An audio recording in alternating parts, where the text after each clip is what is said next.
Balik lagi di Kripik Film episode kedua. Gue bakal nyeritain Mereka Yang Tak Terlihat, arahan sutradara Billy Christian. Ceritanya Lydia yang diperanin sama Sophia Latjuba ini punya dua orang anak. Satu Saras, satu lagi Laras. Nah, yang paling gede ini Saras punya kemampuan lebih. Saras bisa melihat mereka yang tak terlihat, hantu, dedemit, setan, apalah itu. Nah, si Saras ini awalnya sih keganggu sama kehadiran mereka yang tak terlihat itu. Kayak waktu masih kecil lah, si setan, hantu ini sering muncul di kolong di kolong kasur atau di lemari, di jendela pas dia lagi belajar, tahu-tahu ada di sebelahnya, ngiler, matanya putih, wah pokoknya ngeganggu lah sampai dia tuh tertekan gitu. Tapi lama-lama pas Saras udah gede, lama-lama kayak terbiasa gitu. Dia ngelihat ke kiri ada setan, kebiasa, ke kanan ada yang mukanya hancur, lama-lama kebiasa gitu. Malahan bahkan nih si Saras kayak nolongin mereka, karena kan tiap ketemu sama sosok hantu, si hantunya ini suka kayak minta tolong ke Saras, karena dia kan bisa melihat mereka, dia minta tolong, dan akhirnya Saras lama-lama kenapa nggak gue tolong aja nih gitu kan. Kayak dia menolong mereka yang punya hutang duniawi, berkomunikasi sama mereka yang masih hidup. Tapi sayangnya ibunya sendiri nggak percaya sama kemampuan anaknya sendiri.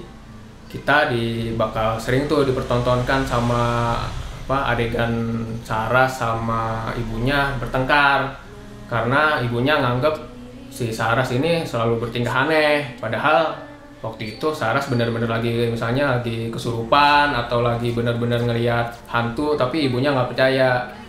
Ibunya kayak, udah stop Saras, kamu jangan aneh-aneh terus gitu kan. Akhirnya bertengkar nih ibu dan anak. Nah, konflik pun terjadi gitu kan. Ibu dan anak ini lama-lama kayak hubungannya tuh menjauh, tuh nggak akrab. Nggak usah cari perhatian kayak gini. Dia nggak butuh psikiater. Yang dia butuhkan adalah sosok. Oke, apa yang gue sukain dari Mereka Yang Tak Terlihat? Yang pasti idenya kayak di Rumah Malaikat, Kampung Zombie, Histeria, sama Tuyul Part 1, Billy selalu bisa tuh yang namanya nge-expose ide-ide yang menarik di filmnya, termasuk di Mereka Yang Tak Terlihat. Didukung juga sama kejelian Billy dalam urusan artistik. Kalau lu pernah sebelumnya nonton film-filmnya Billy Christian, lu pasti merhatiin tuh kalau dia nggak pernah main-main kalau urusan setting. Dari desain ruangan sampai nantinya kita diperlihatkan tata rias yang cukup, tuh yang mukanya hancur, kepalanya kebelah, lehernya putus. Nah itu keren menurut gue. Itu yang gue suka dari Mereka Yang Tak Terlihat. Dan Billy memanfaatkan hantu-hantu yang udah disiapkan dengan sedemikian rupa ini cukup maksimal nantinya untuk ditempatkan pada adegan-adegan yang emang tujuannya buat nakutin dan ngagetin penonton.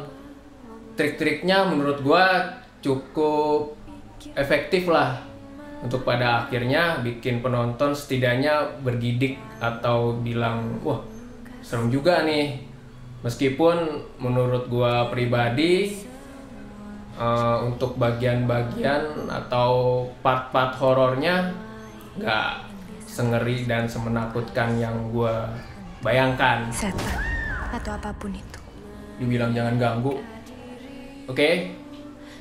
Apa yang gue nggak suka dari mereka yang tak terlihat, Billy nggak fokus. Hantunya keren, artistiknya keren, tapi pas membagi porsi antara drama dan horor nggak keren. Kenapa?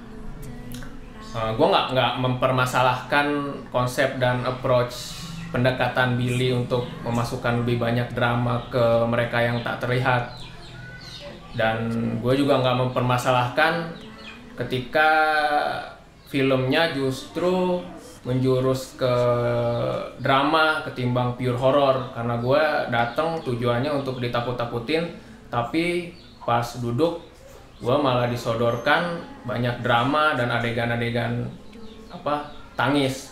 Tapi itu sebenarnya nggak masalah kalau aja Billy fokus untuk fokus sama cerita utamanya gitu. Di sini kan inti ceritanya konflik antara ibu Lydia dan anaknya Saras gitu. Tapi kenapa Billy justru nggak ngebangun konflik yang maksimal gitu. Billy justru malah nyeritain keluarga lain ketimbang keluarga Saras gitu. Kayak tiba-tiba nyeritain hantu yang dibully, dan itu menurut gua porsinya terlalu banyak.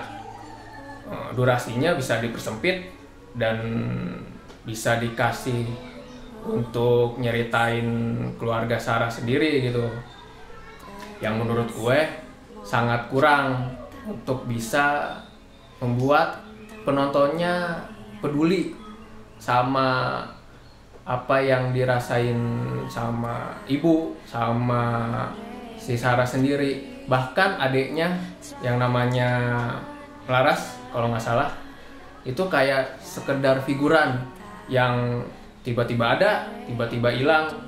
Dia ada kalau cuma diperluin doang. Padahal gue rasa itu perlu memperlihatkan lebih mendalam ikatan batin antara Saras dan adiknya. Overall, gue jadi setengah-setengah juga antara nggak suka dan suka sama mereka yang tak terlihat. Sukanya seperti yang gue bilang tadi, gue suka dengan artistik dan make up hantunya yang menurut gue emang keren-keren. Tapi pada akhirnya Billy membuat mereka yang tak terlihat serba tanggung. Padahal potensinya bisa jadi film horor drama yang nggak sekedar cuma mempertontonkan air mata dan sedih-sedih doang gitu. Kalau aja Billy mau lebih peduli untuk memberi ruang yang lebih pada konflik keluarga antara ibu dan Saras, terus juga mau ngebangun chemistry antara Saras dan adiknya, mungkin nantinya bakal lebih kena menurut gue gitu. Sekedar Billy hanya mempertontonkan adegan sedih, tapi gue pribadi nggak ngerasain ikut sedih atau ikut hancur gitu. Saat film selesai, ya gue hampir nggak ngerasain apa-apa gitu. Oke, gue ralat, gue sedikit sedih, tapi kesedihan itu buyar ketika gue keluar dari bioskop. Sayang banget kan?